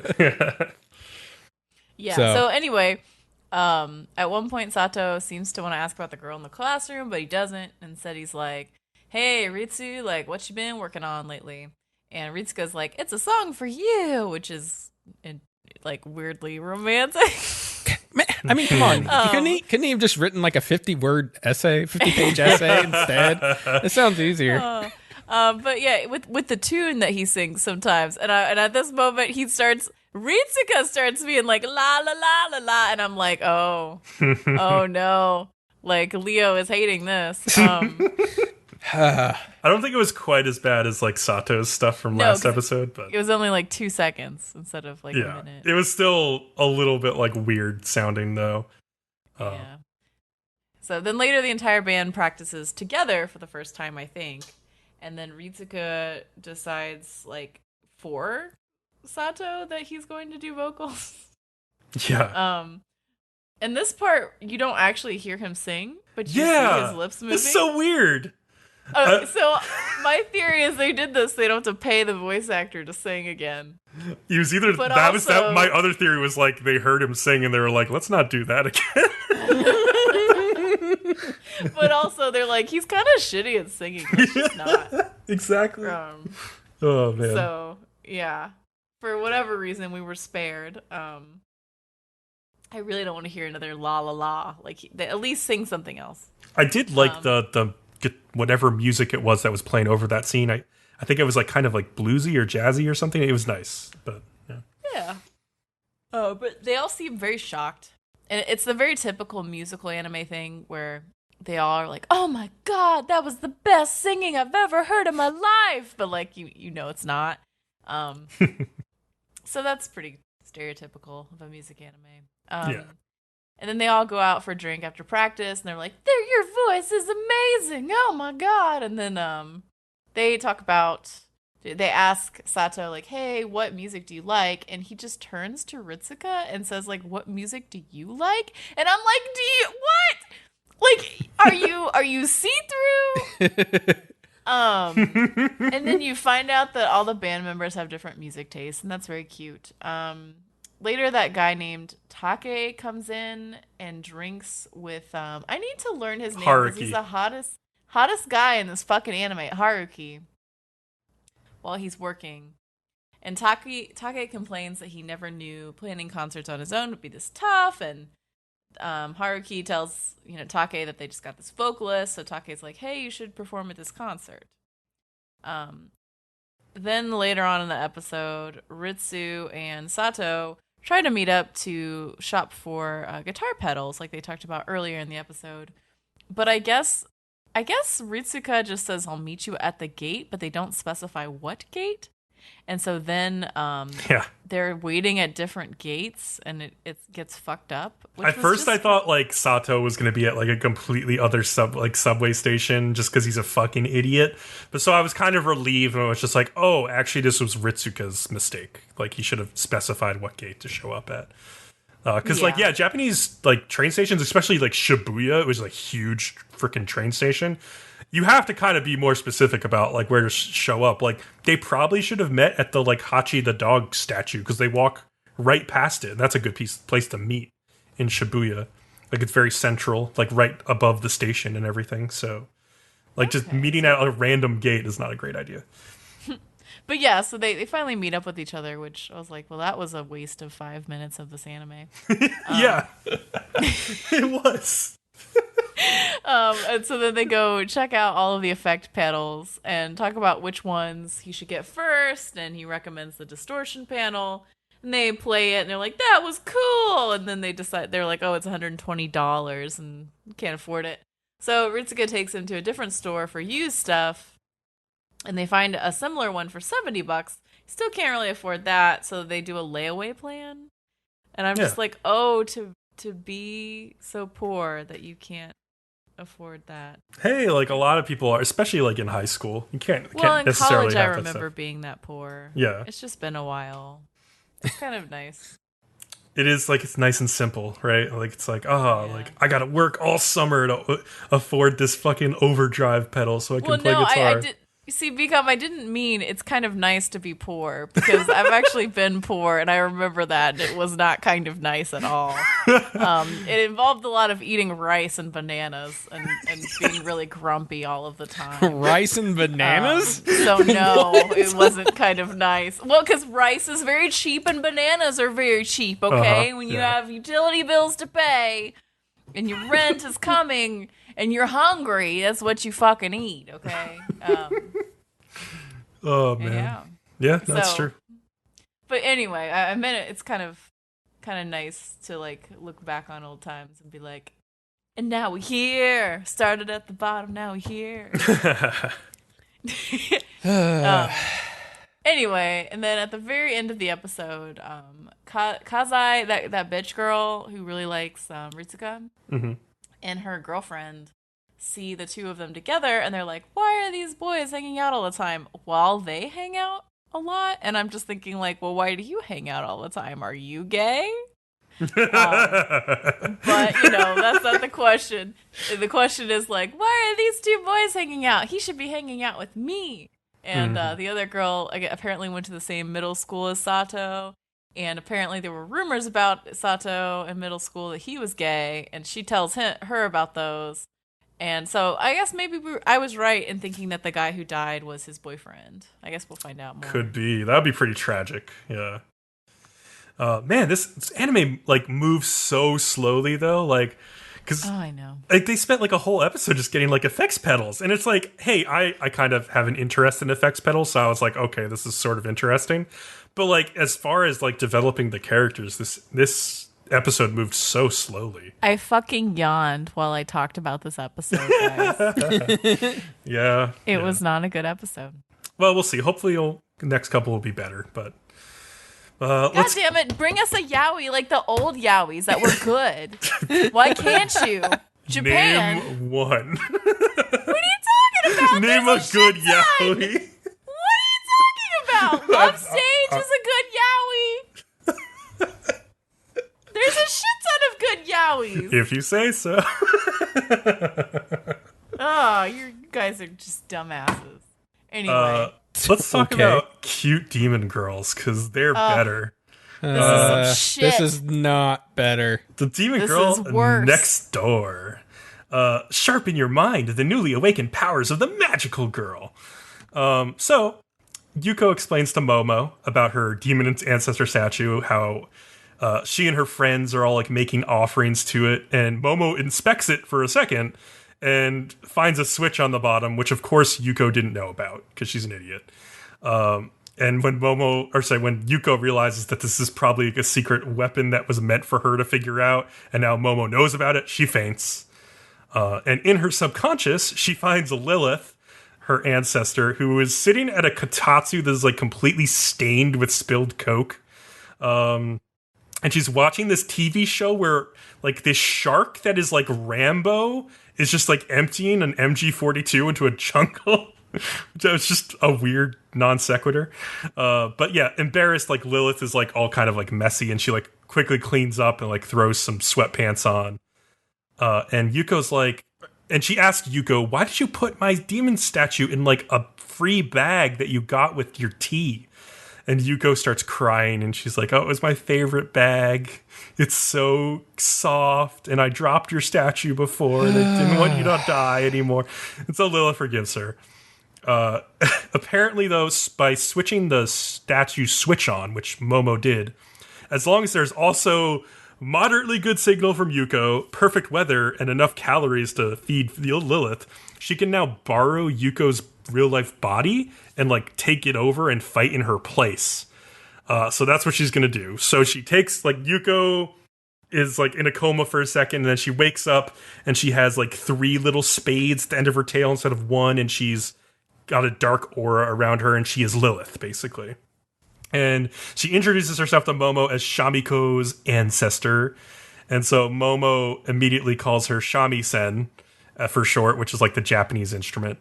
And Lilith claims she's going to punish Momo for bullying Yuko, but Yuko's classmates kind of interject and are like, you know, Momo hasn't like really bullied her that much. It seems like she's like a lot healthier now. She's getting a lot of exercise. She's eating well. And so Lilith then also realizes she's like way shorter than Momo, so she climbs on top of a desk and starts to like yell about how she's gonna defeat her and all this stuff. And Momo kind of like sneaks behind her and is just like, all right, just keep talking. I'm just gonna like stand here because I feel like you're gonna fall off this desk at any moment. So, you know, like as usual, Momo is like teasing her while being nice. So Lilith's big plan for once her seal is broken as a demon is she's gonna take the bus to every onsen in town and relax, and then, you know, eventually take over the world at some point. And I think one of the other things that was kind of like amusing while this is all happening is Yuko is like inside her own brain, just chilling, playing Super Famicom in her unconscious mind. Because like she can use anything that's in her imagination, right? So yeah. And so Lilith finds that Yuko's body is like kind of breaking under the like trying to like keep up with what Lilith wants her body to do. And she's like running out of steam. And everyone kind of laughs at her because she tries to launch a magic attack and it just comes straight back at her like it did in that other episode and hits her in the stomach. And so with all these options running out and she's like deathly afraid of Momo, Lilith asks like, can you just grant me one last wish before I die? And so they take her to like a health spa, and that's where they like switch back and Yuko wakes up and she's like dead. Like she's like sore all over basically. And like, I guess Momo gives her back the statue, but she's like, I put some epoxy over this switch because like if Lilith like tries this again, you're not gonna be able to take the strain and stuff like that. So yeah, that was like the funnier part of the episode, I thought, because like the second part of the episode is not so good. Like Yuko is like, oh, I got stuck with this $17 bill from the spa from Momo, and now I'm like spiraling into like snowballing into debt like for her. And so she's like, oh, I got to go get a part-time job. And her mom is like, well, you can't save any money because we have like the $400 curse on us. But then her mom's like, but also I can also save extra from medical bills and all this other stuff. So like her mom's just bullshitting about this $400 a month thing at this point, I feel. And it's like a hoax, and her mom is just terrible with money. But yeah, a few days later, Yuko like ends up taking a job at a wiener stand, selling like octopus shaped like hot dogs. And she says like the word wiener about 20 times in 10 seconds at some point. And Momo shows up to get free samples. And Yuko is really into this job because if she gets good sales, and she could take a whole bag of hot dogs home. So she gets really fired up, but like she get a whole bag of dicks, a all whole bag of wieners, all those wieners in her face, basil flavored wieners. And so like she's really fired up, and she like hits the grill by accident, knocks it off her stand, and then like, Momo uses her magical girl transformation to like put a toothpick into every single wiener before it hits the ground, and put it like perfectly back on the plate, all within like a hundredths of a second, basically.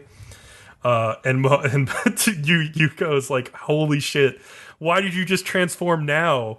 And like Momo's like, well, normally there's no threat from you whatsoever, but this time I kind of wanted to help you out. And I feel like I've discovered a deeper level of strength because I was able to do all that. And Yuko, of course, is like upset because now Momo's even going to be harder to beat because she's grown stronger. So yeah, Momo likes the hot dogs a lot, so she buys like a whole fucking basket full of them. And theoretically, this should help Yuko out because she got good sales. But she sold so many that there are no bags of wieners for her to take home. So she's going home wienerless. Very sad. I know Kat can identify. And you know, I feel like in this episode I realized that Bcom, like, this is the worst person that could be covering this anime because your delivery style is so serious. Well, like honestly, just like with this, like with that last episode, I was like having fun with it, but this episode, like a lot of the jokes didn't fall for me as much. Like, I think the thing I laughed the most at was the fucking shark Rambo on the TV in the background of one scene. just like a shark with a fucking machine gun, just like emptying like cartridges. Like I was just like laughing at that, but like nothing else in this episode really got to me because there's a lot of the same humor we've already seen already. So that started to worry me because like, it's like, okay, we're gonna just like do the same thing over and over again. I don't know about that. The only hope I have is there's a lot of new characters that haven't been introduced yet. So I'm hoping that they will add some increased variety into the show. But right now, I don't hope at all. It's looking a little sketch. Looking a little sketch. Even though I really like, I like this. I still like the anime a lot. I think the characters are really cute. I think the dynamic between Momo and Yuko is really fun. But it's getting a little samey at episode 4, which worries me. So I'm just glad I've made you suffer as I have suffered. Kat, is he done yet? I Leo's almost alive. fell asleep. I'm not gonna. Leo retreated into the inner recesses of his mind where he was playing Remnants of the Ashes. That, and I scrolled through a lot of Facebook. Oh. Yeah, no, I'm not gonna lie, I don't looked blame in you Facebook guys. too. That was not the best episode, honestly. So, like my only note, which pissed Bcom off, was I went, seriously, Bcom, you actually find this entertaining. And it made him mad. He's like, there's literally anything else you can say about this episode. One sentence has nothing to do with the show. And I'm just like, I ended that episode, and the only thought in my mind was, I have a decent idea of what Bcom's tastes are. I can't wrap my head around to why he finds this interesting. That's the most interesting thing I find about this show is why Bcom likes it. Not the show itself, but why Bcom's like it. It doesn't make any fucking sense to me. Well, I guess we'll just have to cover it for 12 weeks to figure out why I like it. Oh, God. Please, no. Do us a favor and pick up Vinland Saga or fucking Copcraft, which I don't even know what's going on right now. I just don't give a shit. Oh, by the way, Leo, who was the one who said Copcraft was better than BEM? And where is it on the chart now? And where is BEM on the fucking chart now? Oh, those popularity charts are bullshit. Come on. That's right, bitches. Just saying. You know, it's a really good show that we can all agree on is Carole Tuesday. Hell yeah. Thank God. I like this episode I love a how lot. our passive aggressiveness is just like, oh yeah, you pick the shit show, well I'll pick a shit show. Oh yeah. And now we have 3 shitty shows. That was mainly your fault, No, Kat. I was the last person to pick Exactly, an anime. you're obligated to pick the fucking good show. The other two get to pick the shitty ones. I took the shit last season. That's I don't your have fault to do it again. because you weren't the last and you didn't have to. This is true. I do not have to take that shit 2 seasons in a row. You guys have to suffer just as much as me now, and I hope you're satisfied. So this episode is called A Natural Woman. Be like a natural woman. I can't sing like Aretha Franklin. I'm not going to try. Okay, so Carole and Army of Two, their new song, debuts at 53 on the charts, and they're very happy with this. But Angela's song is number 1. Hype. And the man, go ahead. Number 1 Angela fan reporting in. That's all. That's all I want to say. Of course you are. But she's not a lolly. That doesn't make any sense. Shut up. I mean, isn't she like 16 though? Yeah. She's got her permit to drive, probably. Yeah. No, she doesn't. She gets driven everywhere. Fucking dumbass. Oh my god. So one day, Bcom, you will be revealed. Sure. Okay, Love so the manager Gus gets them a South by Southwest gig, which I was surprised they referenced that, honestly. Yeah, like, okay, first of all, you're on Mars, so at least call it something different. And then I was like, oh wait, they could have called it like North by Northwest and said like, oh, it was renamed after Kanye West bought the festival and named it after his kid Northwest. I would have loved it if they'd been like North by Northeast, just to make it like the opposite or something. Like just do something. Like, it's just so weird to call it South by Southwest. Like, I don't know why they would stick with that. That's such a weird thing to do. It is. But anyway, the girls are walking. They're thinking how they wish they had background musicians, but they can't hire any because they're broke as shit. And then they find some random people on the street. What and they the bring them fuck? to their house. I'm like, don't bring random people on the street to your goddamn house. Hey, they do a pretty good job. And just but- like so oddly convenient. I was just like, really? It was also kind of weird. convenient how they just ran into Flora, by the way. Like, she just It was a happened to be strange there. episode. Yeah, this was an Yeah. odd episode. In some ways. And then Angela's boyfriend, there's like a scene where he's taking her home, and it seems like he may be Well, the stalker. no. Not boyfriend, acquaintance. Yeah, he's not a boyfriend Is it? yet. Okay, I thought that like her mom was trying to like hook her up with him. I don't know. I don't know if it was like... I don't think so. No. Especially going into the second episode. That's not the case. Yeah, he's just like Okay, an 'cause IT it seemed- specialist or something. It seemed like her mom was trying to introduce her very pointedly to this guy, and I was Well, thinking he's that, like a famous IT guy, I believe. And with this society of AIs, like that kind of makes him kind of a big shot. He's sort of a celebrity, I guess. Yeah. Okay. I was thinking that the mom was like, "Listen, this is a good guy to hook yourself to, or something." I don't know. I don't know. But- I'll say no. Okay. Well, I guess we'll. Yeah. But anyway, so this guy, he seems like he may be the stalker because he makes this like comment about wanting to be her knight, and that's what the stalker keeps doing. Mhm. And then like back to the main shit. I don't know why they put that just randomly in the middle of the episode, honestly. Suddenly Gus runs into Flora, who's an artist he used to represent like 20 years ago. Yeah, we've heard about her briefly before in previous episodes. Is like she was the one big artist that he found, and kind of like why he got haven't her had a career reputation off the ground. Yeah. Yeah, and she seems to be going through some shit. Yeah. And there's like a whole like backflash event where you see Gus used to be hot, I guess. Gus I don't used to know. be He was hot. hot in that. Yeah. I mean, everyone's hot once, I guess. And then you And find then out he age happens. yeah. So you find out he went to Mars when he was very young in search of a new life and was trying his best and not going well. And he finds Flora in this dive bar singing. And he's just immediately captivated by her and is like, I'm going to make her something. And goes and like pulls some flour off like one of the tables. and like takes it to her and is like, you shouldn't have to do this. Like, I'm going to make it so you can sing everywhere. And I'm just thinking, like, in reality, like, security would be called immediately. Not necessarily in like a dive like that. It's like you'd be surprised how easily people could get into back rooms like that sometimes. But, like, even if it's a hot guy, I'd be like, alarm is going off. There's Well, a yeah. person here being weird.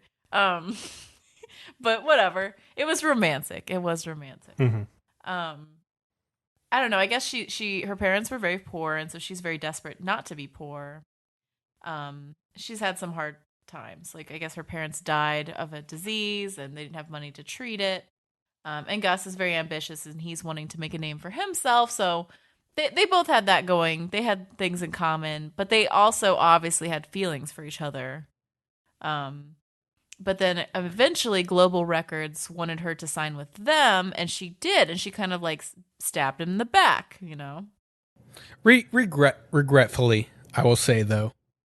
She knew she was doing a disservice to him, and he understood where she was coming from. This is the next step for her. I think he understood that it's something that was good for her at Yes, the moment. he did. I think that they both could have probably tried harder to hold on to each other despite that. Yeah, and obviously everything that happened between him and her influences the way he has gone about Carole Tuesday's like whole like signing a deal, like everything. Yeah, I had that same thought. That's why he rejected that fucking deal right off the bat. Exactly. Yeah. Yeah. He's Yeah, well, older and it's- wiser now, more jaded.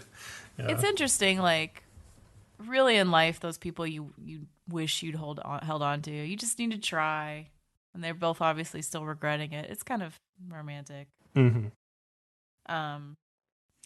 Anyway, so she got really successful, had this huge career. She sang at the Super Bowl, and then And that's, by the way, where I was very sure at that point that they were modeling her character after Whitney Houston, who also sang at the Super Bowl, has a very similar voice to this voice in the anime. Oh, interesting. And also had a downfall because of drug use and various other reasons. Yeah, and it's obvious at this point she's kind of sick or high or something. She's like off balance. She's suffering from drug withdrawals and depression. It would be which I would exactly diagnose. Yeah, that's what I was thinking too. But she's having some issues, especially in like Whitney's like later years. There are pictures of her where her face kind of has those like same like sunken cheeks and stuff. Like just feels like worn out. And so that's definitely what they were going for with Flora here. Yeah, and they put her in a cab, and she just sits in the cab, and it's obvious she has nowhere to go. And Gus kind of realizes this and takes her back to the girls' place, and he's like, "Well, she can't stay with me, so she gotta stay with you." And at one point, Tuesday talks to Flora about how, like, you're the one who inspired me to be a musician. You came to my refugee camp, blah, blah, blah. But really, Flora doesn't seem to want to hear it and kind of covers her ears.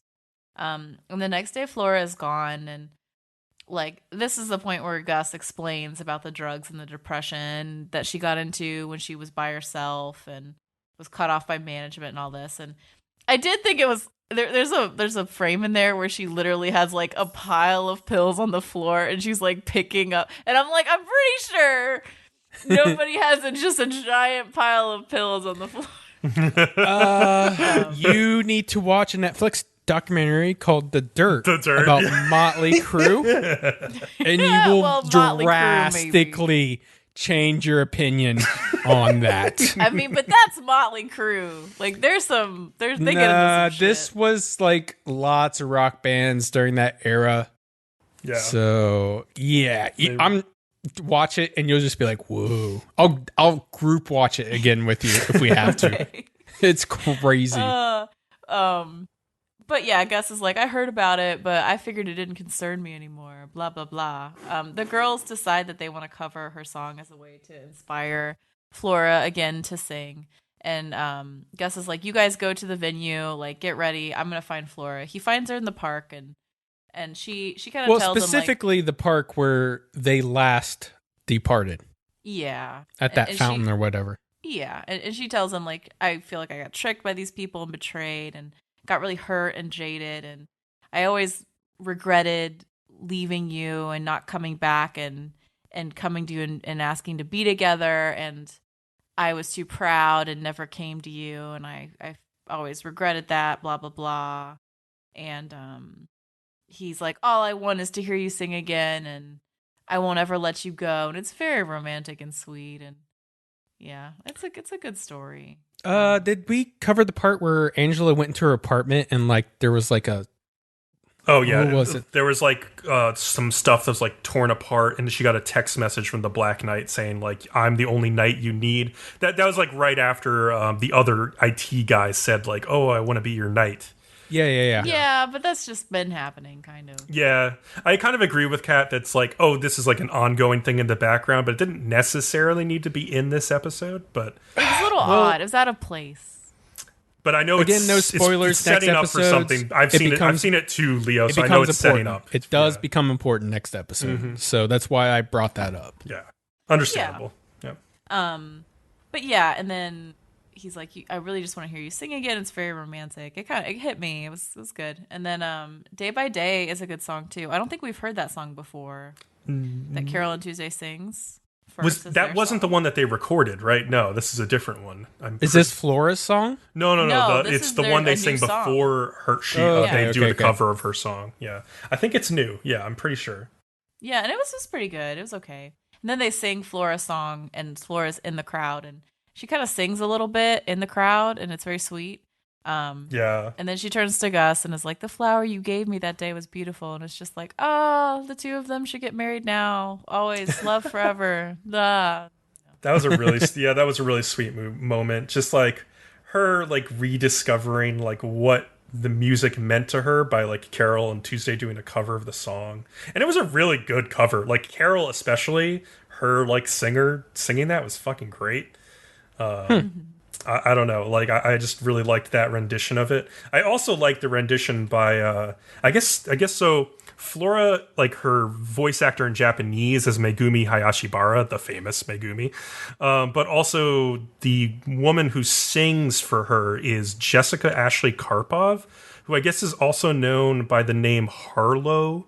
She released an album in like 2016 called All in My Feelings. I listened to a little bit of it. It's pretty interesting. She's got a really great voice.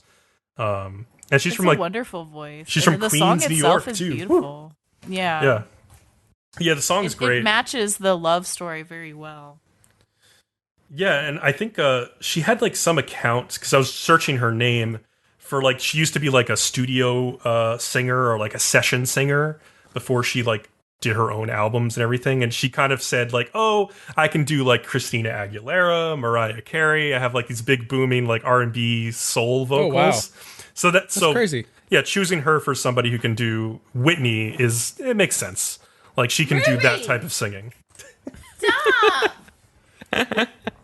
Also, on like just a random side note, Yeah. when Angela was going back to her place, it was nighttime and she was wearing fucking sunglasses. Angela would wear sunglasses at night. That's true. And also, looking at the end of our doc, I'm looking at our top 5 consensus picks. Mm-hmm. So we all had Carole Tuesday as number 1, but then our next 4 spots all had the exact same rank. So we were in like complete agreement. Sort of. On what the top 5 shows were. Yeah. Mm-hmm. And then all 3 of our picks, we all hate. Just like complete opposite. It was just like, wow. It's like we had this moment of perfect harmony, and then we went to our corners and we're like, fuck you. And then complete chaos and just middle fingers flying through the air. It's bad. Oh. That's okay. It'll work itself out over the next 2 weeks before we get to mid-season and have to make some tough decisions. Oh, is it tough, though? I don't think it is. I mean, have you seen how cute Yuko is? It's a really tough decision. Yeah. Oh, I still have not seen the 4th episode of Bim, so like I've enjoyed it up to this point, so we will see what I think. I haven't seen it either, so we'll see, yeah. I think you two are having slight reservations, I could say at least. Yeah, I think both me and Kat are... the shows are showing a little bit of chinks in the armor, shall we say, this episode, so... And like I said, I'm behind compared to you guys, so I don't know what to think yet. True, yeah. So, we'll have to go from there. All right. Well, you want to take us out? That's you. Oh, that's me. Wow. You dumbass. I should probably take us out then, I guess. Yeah, That's Bcom, you. take us out. Thank you all for listening. Remember to like, follow, and subscribe to us on YouTube, and also subscribe to our podcast feed on iTunes or Stitcher or Google Play or Spotify, literally wherever you can find us. Write reviews. Give us some 5-star reviews so we can read them out. It's always fun to do. And it helps us out as well, of course. Come hang out on our Discord. We've gotten a couple more people joining this past week who are nuts. Some of my friends from another server who... I was going to say, I think Bcom felt like he knew them personally somehow. Oh, yeah, Caleb knew them. He's like, do you let these Neanderthals in here? So we'll see how that goes. It should be fine. But yeah, with that, we'll see you next time. Thank you for listening. Bye. Later.